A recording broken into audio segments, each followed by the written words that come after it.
Welcome back, everyone. No matter where you are, no matter what time it may be, I hope y'all are doing well out there. Before I start tonight's encounters, I just want to say how grateful I am for all of you. Not just here in the States, but across the world. Over the last few weeks, I've started receiving emails from listeners in Canada, the United Kingdom, and honestly, it means a lot. Most of the encounters we've covered have come from right here in America, but seeing stories arrive from other countries reminds me just how much this channel has grown and how the mystery of Dogman stretches a lot farther than just our borders. This is an upload that I've been looking forward to for quite a while now.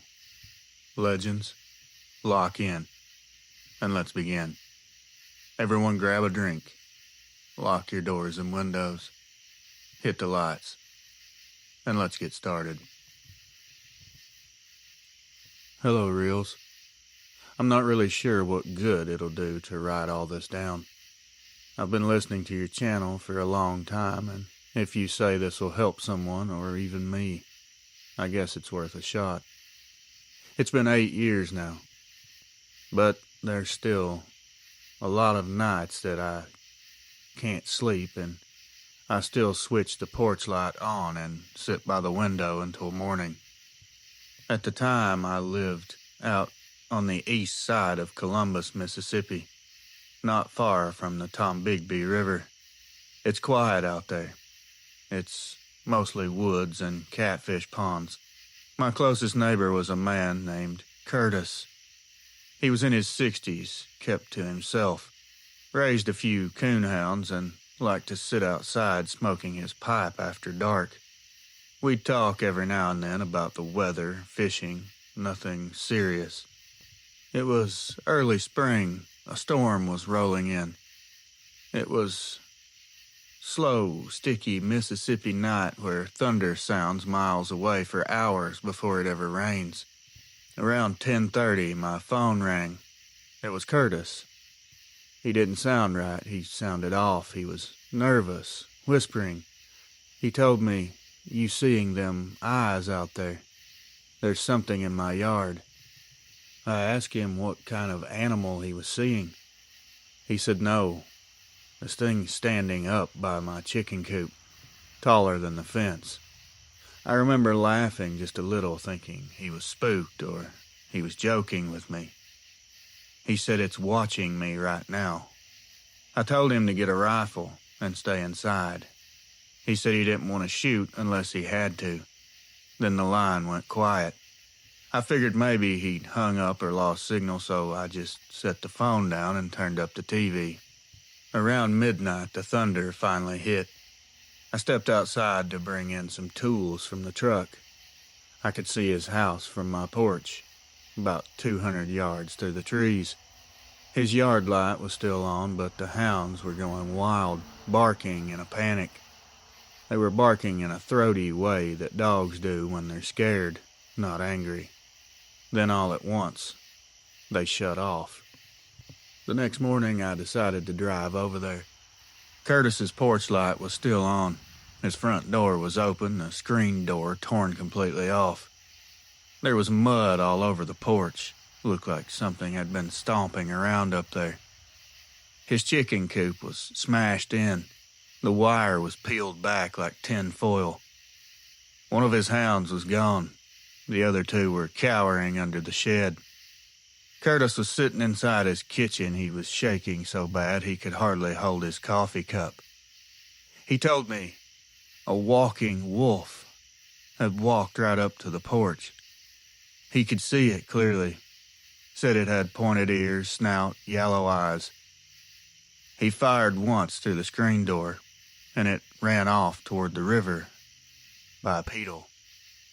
That was the first time I'd ever heard of these walking wolves. He explained it to me the best he could. At first I didn't believe him. Not fully, I mean, who would? I told him maybe it was a bear, or he saw a big dog that learned to run on its hind legs for a second. He just looked at me like I was the dumbest man alive and said, Bears don't open gates, son, and dogs don't run on their back legs. He told me he'd dealt with these things once before. He explained to me that certain types of storms will push them through the area, and I needed to watch my place. They might come through there. I still had my doubts, but I was still terrified at the same time. Something had happened there. It was obvious. The door was ripped off. He was scared to death, and there was mud all over the porch. And what took his dog? I had a lot of questions. The more I thought on what he told me, the more scared I was. That night I sat up late, watching my own yard. Around 2 a.m, I heard something moving outside. It was something heavy, but it wasn't walking like a deer. This was pacing side to side. I grabbed a flashlight and a gun and stepped out onto the porch. I immediately saw a set of amber-colored eyes staring back at me. They were very high off the ground, too high. They blinked once, then completely vanished. The next second, I heard something move in the gravel driveway. I aimed the light again, and I saw it. It wasn't clear, not a full look, but I saw enough. It was shaped like a man, but much bigger through the shoulders. It was covered in fur, and it was wet from the rain. The head was indeed a dog's head, no mistaking it. It turned toward me, and I heard a low growl, deep enough I could feel it vibrating through my chest. Then it stepped backward into the dark and was gone. I went back inside and stayed awake till daylight. I didn't call anyone. I couldn't even move. Old Curtis moved away a month later. He said he just couldn't take it anymore. I tried to play it off, told myself it had to be some kind of freak animal. But I knew better. I could still smell that wet dog iron scent for days afterward, like it soaked into the dirt itself. Now every evening, when there's a storm passing through, I'll turn that porch light on. It's the same bulb for 8 years. I change it the moment it flickers. I just wonder if folks, when they drive by and see it shining all night, if they know it's for the walking wolves. But that light's definitely not for them to see. It's for it. I figure if it ever comes back through, I want it to see that I remember. D.R., Columbus, Mississippi. Hello there. My name's Aaron. I live out by Trinity Bay, Newfoundland, in Canada. I'm writing this because I don't really know who else to write it to. I'm not very comfortable telling this to most people. It's been 3 years now, and my daughter still won't step outside once the sun goes down. We used to have a small place right near the bay, just a few minutes from the water. You could see the ice come in through winter and the fishing boats heading out in the mornings. I loved that place. It was quiet. It seemed safe. This happened in February, during one of those winters where daylight feels like it barely shows up. My daughter, we'll just call her S, was 16 then. I remember it was a Sunday night. The power had gone off again. Happens all the time out here. So we were sitting by the wood stove reading by lantern light. Around 9:30, she said she heard something outside, like something sharp scraping on our deck. I assumed and told her it was probably snow sliding off the roof. But she kept saying, "Mom, it's still moving." I went over to the window and pulled the curtain back just a bit. The moon was out bright enough that you could see the snow in the yard. Something was standing behind the barbecue, near the railing. I thought it was just a freakishly big dog. We get a lot of strays sometimes, huskies or shepherd mixes gone loose. But this thing wasn't on 4 legs. It was tall, close to 7-8 feet, easy. The shape was weird. It had long, skinny arms. The shoulders looked like a person's, but they were hunched forward. Its head was huge, and it turned toward me and the house. I could see the shine of its eyes. I froze, and my daughter whispered, "Is that a person?" But even before I said no, she could tell by my face that it wasn't. It started moving toward the sliding door, slowly. I'll never forget hearing those boards creak underneath it. It got close and leaned in close enough that I could see its breath fog up on the glass for just a second. Its eyes were yellow, but they weren't glowing like lights. They were just catching a reflection. I grabbed my daughter's arm and pulled her back. We moved to the hallway very quietly. I told her to stay in the pantry and to not make a sound. I didn't even have a gun, just an old axe by the porch. I didn't even try for it. The only thing I could do, or think to do, was make noise. So I slammed the stove door and started yelling out the window like a fool. After a few seconds, I didn't hear the boards creak anymore. When the power finally came back on around 11, the motion light on the deck flickered. I went to the window again. There was nothing there, but the snow on the deck was full of weird prints. They looked similar to human at first glance, but they were just too big, too long, too skinny, like the heel had been stretched, and there were claw marks in front of the toes. We called the RCMP the next morning.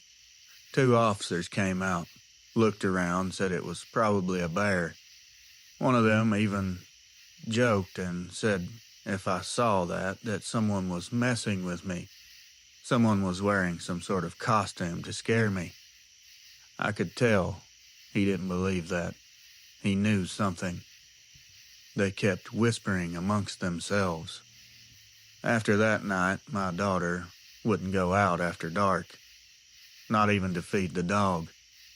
If I was late getting home, she'd call every few minutes till she saw my headlights.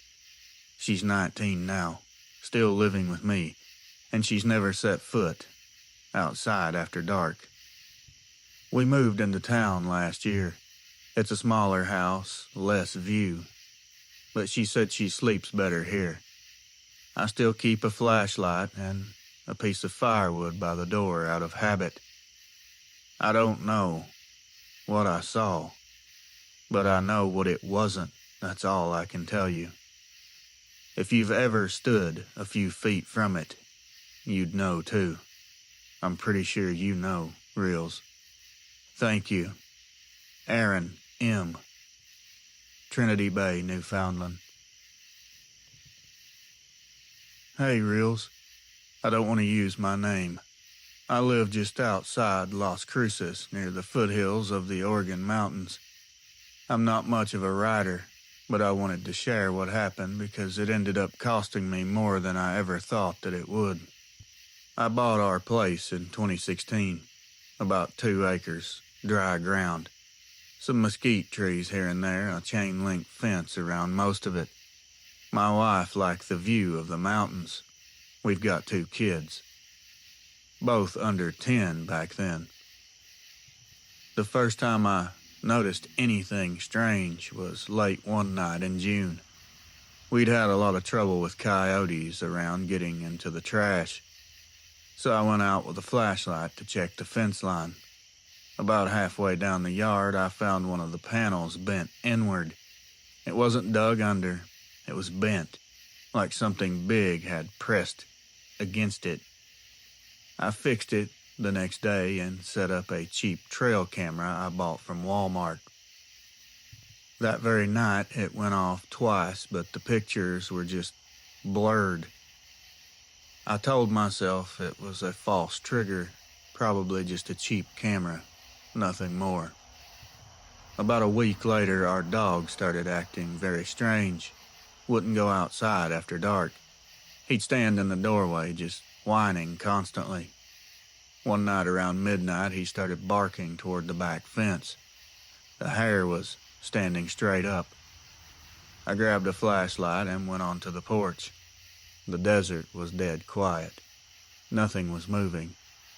I started hearing this sound that sounded like breathing. It was heavy, like someone standing just past the fence. I shined the light across, expecting to see a coyote, but I saw a glimpse of eyes, orange, about 6 feet off the ground. I froze for a second, praying that it wasn't a mountain lion. Then it moved. I saw the outline as clear as day. It was something tall, narrow at the waist. It had very wide shoulders and long front arms. The head was shaped like a damn wolf. As soon as the light hit it and I saw it, it backed away, still upright the whole time. I just went inside and locked the door. I went out the next day and checked the fence again. That same panel was bent, lower this time. There was dirt pushed toward the yard like something had been digging under it. I filled it in and told my wife it must have been coyotes. She didn't believe me. She said the dog's behavior wasn't normal and that we should call someone. But who do you call for this? Over the next month, I added a ton of lights, replaced the camera with a better one, even ran motion sensors. Every night something would trigger a few of them, but I never caught a clear shot for proof. But I did see those orange-colored eyes and that silhouette a few more times. It got so bad my wife started sleeping with the kids in their room because she said she didn't feel safe. By fall, I was spending every night watching the fence line. I'd sit out there with a bright flashlight and a rifle until sunrise. My wife said I was losing my mind. Maybe I was. She took the kids and moved in with her sister up north. After they left, it all stopped. No more noises, no more bent fence, nothing. Maybe it followed them. Maybe it just lost interest. I have no idea. It's been years now, and they never came back home. The divorce went through last spring.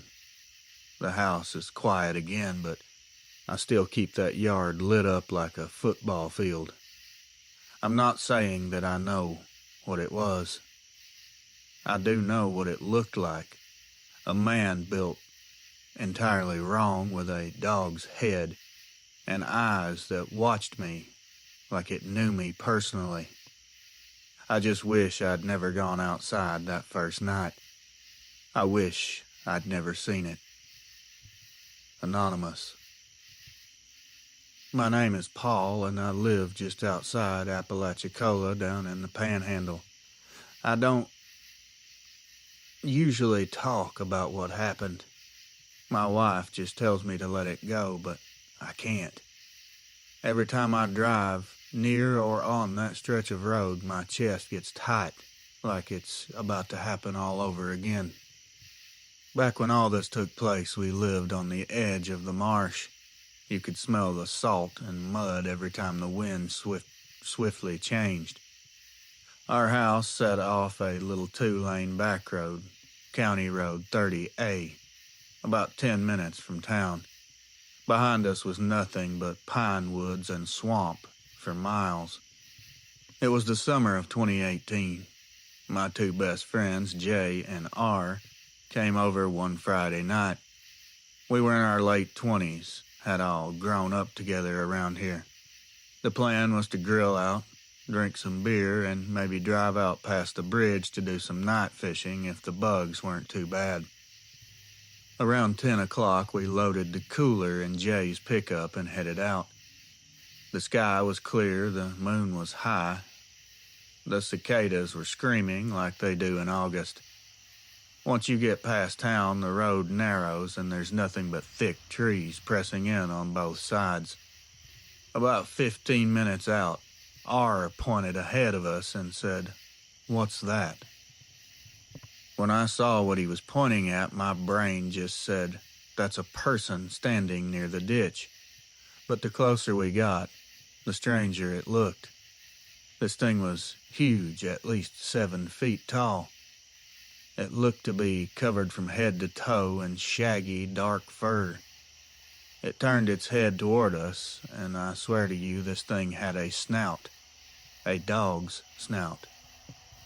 Jay slammed on the brakes. The headlights hit it directly. It never tried to run. It just stood there, stood its ground. Its eyes were reflecting a bright amber color. The body looked almost human, but the legs were bent backward like a dog's. For maybe 3 seconds, no one even breathed. Then it moved, a few steps into the road. The sound it made sounded like a growl, but it also sounded like it had a throat full of phlegm. It was low enough to shake the hood of the truck. Jay threw it in reverse, and that thing came toward us faster than I can even describe to you. It didn't chase us down the road, but it didn't back off either. It stopped right where the asphalt met the sand shoulder and just watched us as we drove away. We made our way back to the main road and back toward town. I remember no one spoke a word for a very long time. When we finally got back to my place, R jumped out and threw up in the yard. I remember Jay saying, "We're not going to tell anyone about this. No one's going to believe it." And that was the deal. We kept it between us. 2 days later, R broke the silence. He posted something on Facebook about seeing a werewolf in the swamp. It blew up overnight. People laughed, left jokes, tagged him in memes. He deleted it by the next day. But the damage was done. His boss gave him hell about it. People in town just wouldn't let it go. Within a week's time, everyone knew. The sheriff even stopped by once just to ask what we'd really seen and why we were spreading lies to cause panic. He said it had to be a bear on its hind legs. I asked him if he'd ever seen a bear around here, especially one that walked like a man. He didn't answer that question. After that, our friendship kind of fell apart. Jay stopped coming around altogether. R moved up to Tallahassee. I see him once in a while when he visits his folks, but we never talk about that night. Every morning I drive that same road to work. I can't avoid it. It's the only way into town unless you go 20 minutes out of your way. The ditch where it stood is still there, thick with cattails and mud. Every now and then I'll see a shape in the shadows as I pass. Maybe a log, maybe something else. I don't slow down to find out. It's been 7 years now, and I still haven't gone fishing at night again. Sometimes I think about how quick everything can change.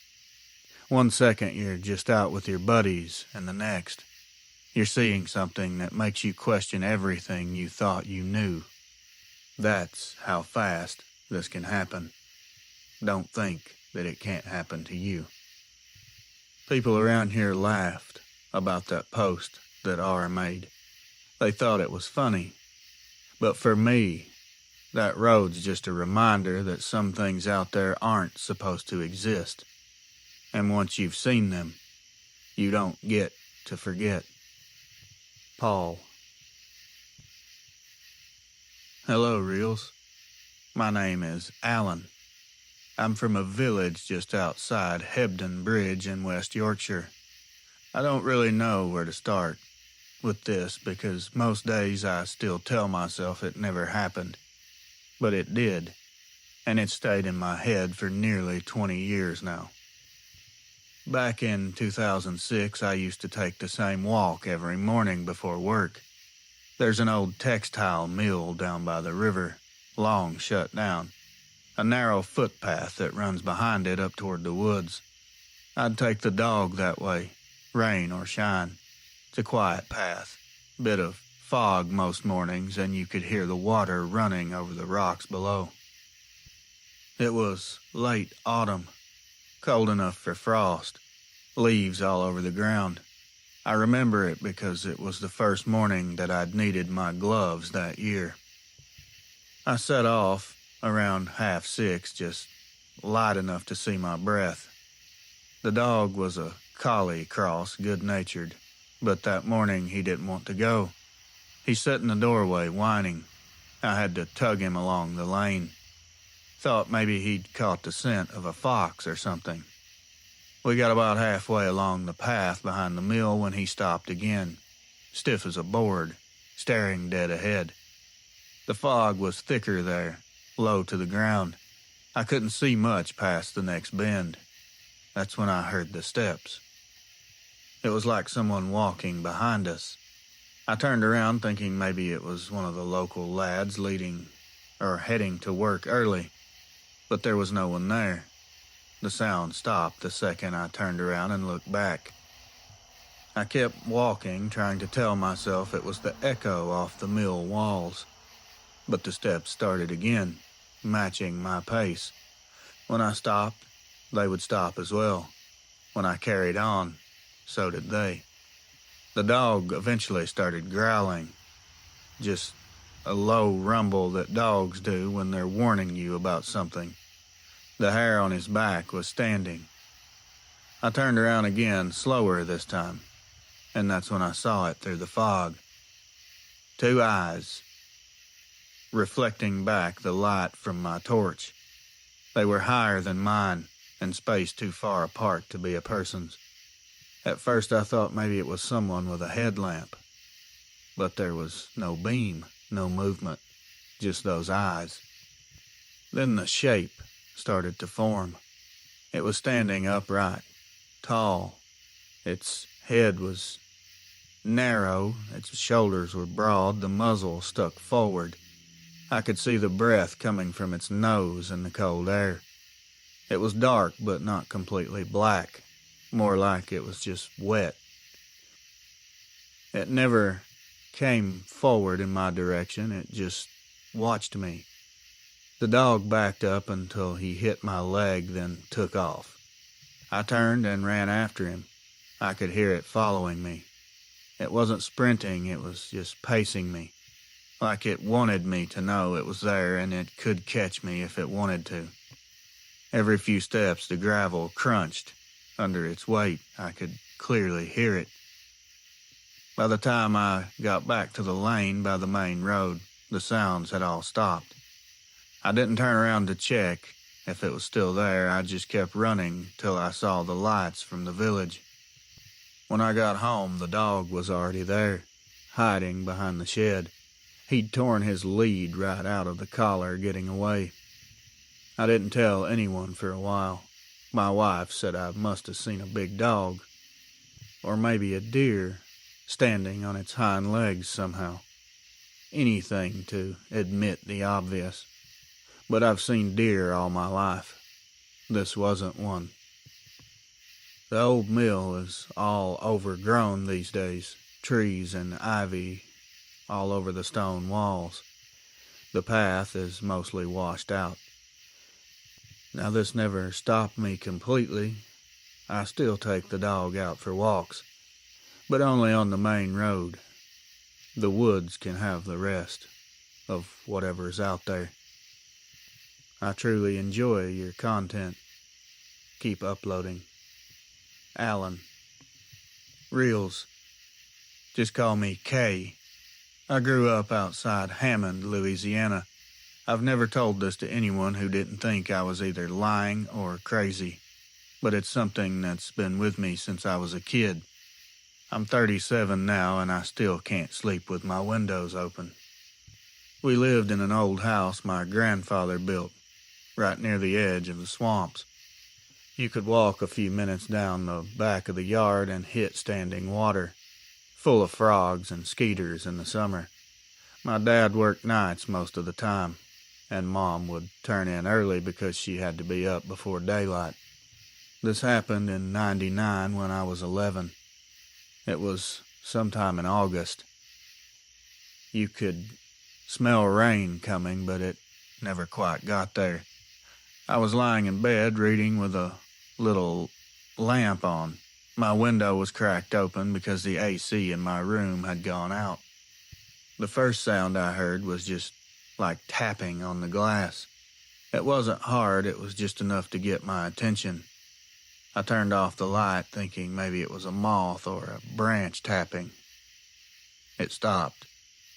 I heard my mother's voice say my name and say, "Come here for a minute."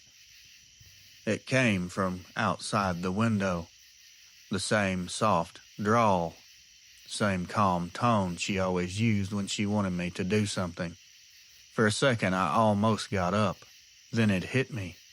She was in her room down the hall, asleep. I didn't move. I just sat there staring at the window, waiting.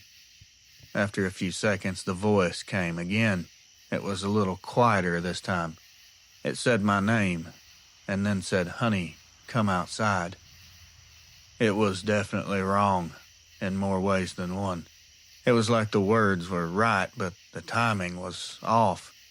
There was a pause between each one, like whoever was saying it was copying her, but didn't know how to make it sound natural. I slid out of my bed and went down the hall. My mom's door was cracked open, and I could hear her snoring. I whispered her name, but she didn't wake up. That's when I heard something move out in the yard. Then the sound of what I think was claws against the siding. It wasn't scratching, it was more like gripping. I crept back toward my room and peeked through the crack in the blinds. The moon was bright enough to see shapes out past the porch. There was something standing halfway between the tree line and the house. It was huge. It was taller than the roof of the porch. It was built like a man, but with long arms that hung almost to its knees. I could see the shape of the head, very clear as day. Pointed, ears on top of the head, a long snout, the whole thing. It wasn't looking directly at me, though. It was turned toward the side of the house where my mom's room was. I watched it take a few steps toward the porch. I watched it raise its snout and sniff the air. Then it lifted its head like it was listening. The sound it made next didn't belong to any animal I've ever heard. It was a half growl, half whine, deep enough that it rattled the glass in the window. I backed away and crawled into the hallway. I remember thinking I should wake my mom, but I was scared to make any noise. After a minute or so, everything went quiet. Here's the crazy part. Well, the crazier part. The next morning I told my mom what happened. She turned white and looked out the window. Said something had been in the yard. We found these weird impressions in the mud by the porch. They looked like a dog, but much bigger. She called my uncle to come take a look. He didn't say a word. He just told us to fill in the prints, don't go out after dark, and he nailed the window shut the same day. We never talked about it again. A few years later, when I was in high school, we had another stormy night. I woke up around midnight and I could have sworn I heard the same voice again. It wasn't clear, it was very faint, like it was carried on the wind. I turned on the radio and left it playing until morning.